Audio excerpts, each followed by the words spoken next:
Piece of hair just won't go down. Okay, there we go. Hello, lovely people. Welcome back to my channel. I'm Maya. If you've never been here before, welcome. There's a little subscribe button down there if you want to see more of me. Today I'm here to talk about kind of part 2 of my favorites video, which is books of the month. So this year I decided that I was sick of not reading as much as I used to, and I was going to set a goal for myself that I would read 25 books by the end of December of 2018. And so if you can do the math, that's kind of like 2 books a month plus 1 extra book. And in January, I read 3 books. So I wanted to talk to you guys, kind of summarize them, give you my thoughts, kind of rate them out of the books I've read before, and maybe give you guys some reading ideas for what you guys can check out this year. If you want to join, the pledge that I'm doing is with Savvy Reader. It's normally a 50 book pledge, but I decided to do 25 because I'm in college and 50 books is a lot to read when you've got textbooks to read and other stuff to do. So these are the 3 books that I've read in January. The first book that I picked up in January was Turtles All the Way Down by John Green.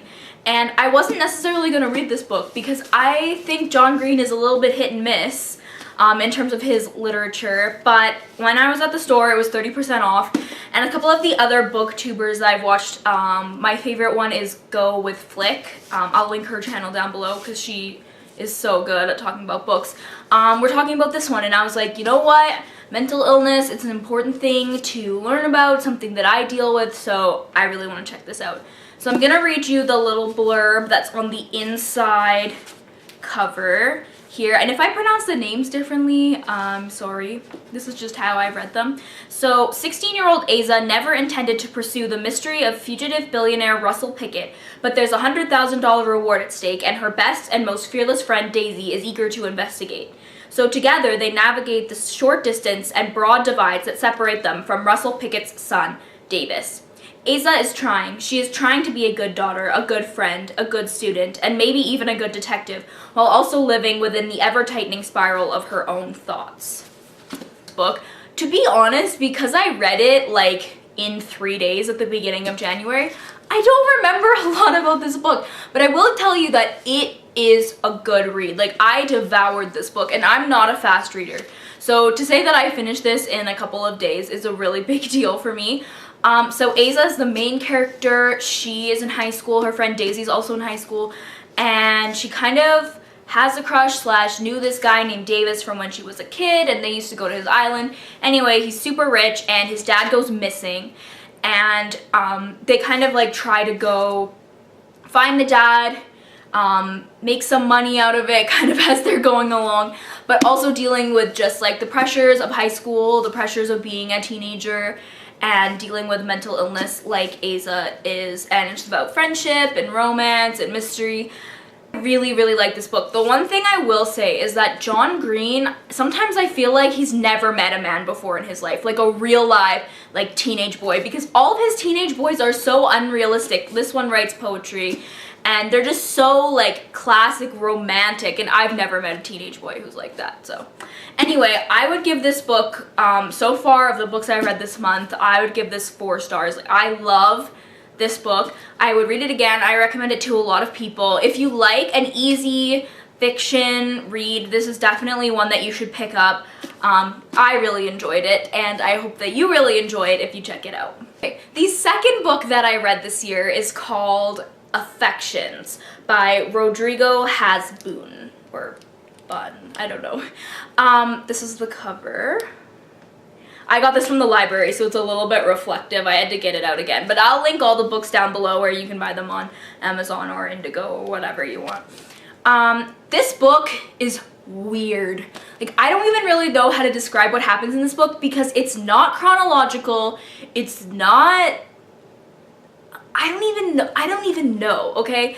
I'm trying to wrap my head around what happens in this book, and I read it in the middle of January, and I still don't really think I know what happens. But anyway, I'll read you the cover. So, inspired by real events and set against the optimism and turbulence of the 1950s and 1960s, Affections is the story of the fascinating Ertl clan, headed by the egocentric Hans, once the cameraman for Nazi propagandist Leonid Riefenstahl. Shortly after the end of World War II, the family flees to Bolivia to start over there. There, the ever-restless patriarch decides to embark on an expedition in search of a fabled lost Incan city of Paititi, enlisting 2 of his daughters to join him on his outlandish quest into the depths of the Amazon. In the aftermath of the journey, each family member is set on a course that will change their lives forever. Hans pursues a number of colossal doomed projects. His daughter Monica, heir to his adventurous spirit, joins the Bolivian Marxist guerrillas and becomes known as Che Guevara's Avenger. His wife and 2 daughters are left to pick up the pieces in their wake. As their connection to one another weakens, so too do their ideas of family, tradition, and even revolution. Excuse me. Okay, back to this book. So, it's interesting because of the timing that it's set in. It's interesting because of the family dynamics that go on. The way it's structured is you've got, like, so this is the first one is, like, from the perspective of Heidi, and then, like, you've got, like, this one's from Trixie's perspective. So you kind of get, like, a snippet of the story, but you don't get the whole story, which is, for me, like, the most frustrating / like, cool part of this book.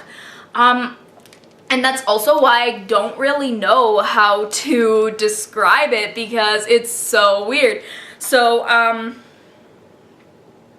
that I would recommend this book, but part of the reason I picked it up is because it's about 135 pages, and when you're trying to plow through 25 books in a year, you just gotta read the short stuff. So, I picked this up to kind of read as like an in-between to try and plow through 3 books this month, or in January, and I liked it. Like, I couldn't put it down, but I still just don't know how I feel. Like, I kind of would give it like 3 stars because I don't love it, and then I would kind of give it like 1 star because I don't know what's going on. And anyway, I think that you should read it if you're interested in history and you're interested in the Bolivian revolutions and stuff, because it does talk about that. And if you're interested in family dynamics, like, it's very interesting. I just don't understand really what happened by the end of the book, but I would definitely suggest this if you're interested in those things. I've been moving the camera, so hopefully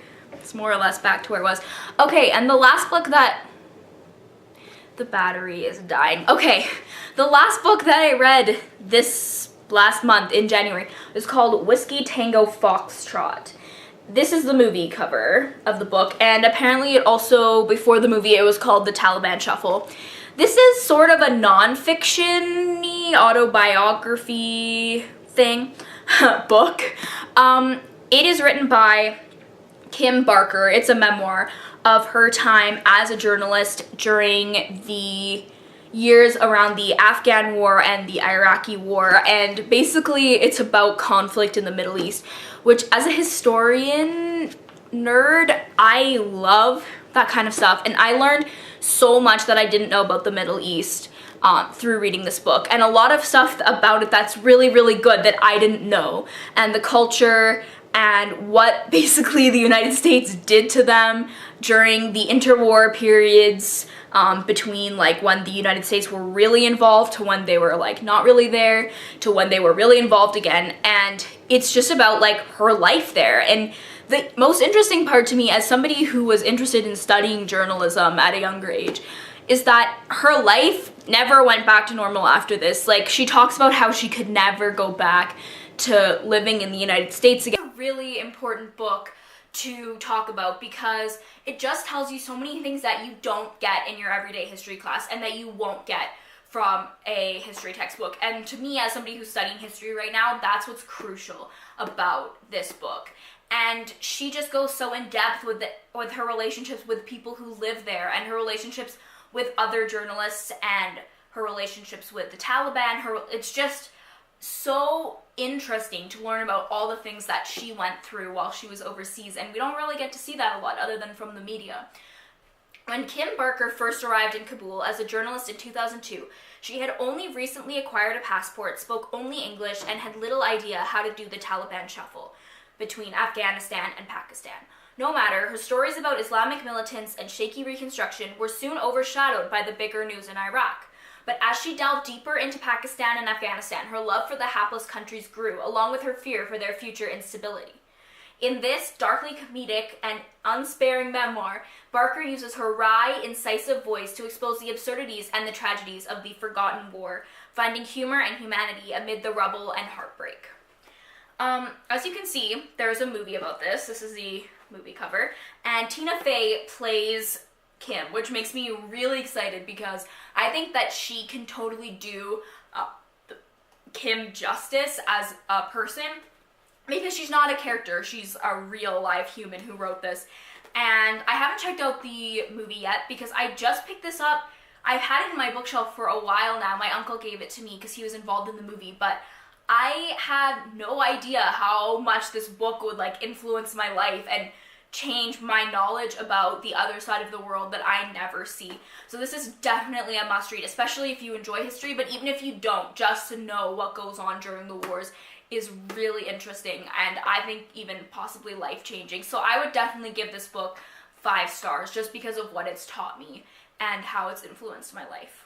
These are the 3 books that I read this January, and I will have them all linked down below. I hope that you guys will check a couple of them out, or it'll give you some inspiration to read for the rest of the year. If you like these videos and you want to see more of them, give me a thumbs up, and don't forget to subscribe so you can see them when I put more of them out. And if you have any suggestions for what I should read for the rest of the year, please put them in the comments, because it's almost, I've read one in February, I have to read another one, so I need to kind of have some ideas of what I should read, so definitely leave those down below. And you can also check out these books. I'll put a picture of them on my Instagram, and I'll leave my Instagram also linked down below, also with my travel Instagram and my Twitter. And I hope that you guys pick up a good book for the rest of this month and check it out, and have a great rest of your day. Bye!